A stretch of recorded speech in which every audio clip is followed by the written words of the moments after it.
Citra kok blero. Wah, iya. Citra kan Citra aku.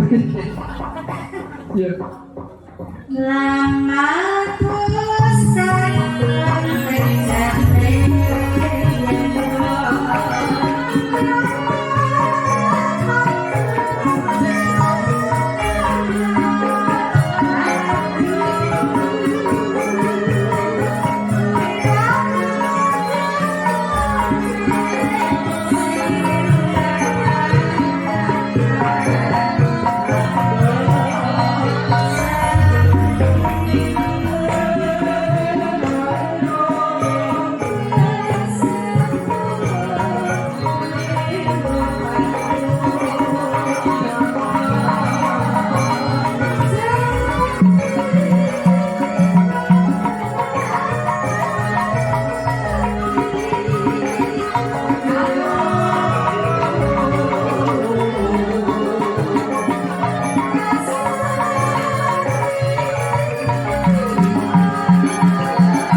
sing rebab iki Mas Bagio.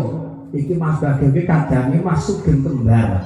Mas Sugeng Kembar iki putra dalang undang Mbah Cermo Krusuk.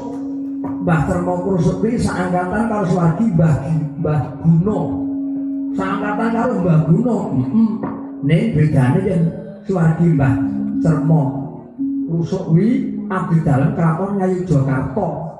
Menyang putra kakunge Mas Sugeng Kembar kuwi kalau mongso ya bareng ketemu ning Kraton Ngayogyakarta. Lah nek Mas Bagio ora dadi abdi dalem, ning dadi pengusaha. Luar biasa bapakne. Terus sing gendher Mas Marjo saka Yujo, sing nyuling Pak Kusyo tinggalane Mbak Timbul. Iki apik banget apik.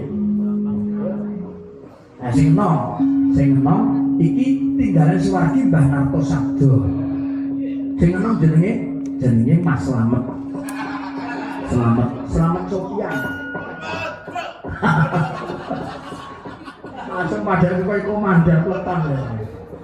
Pacakane.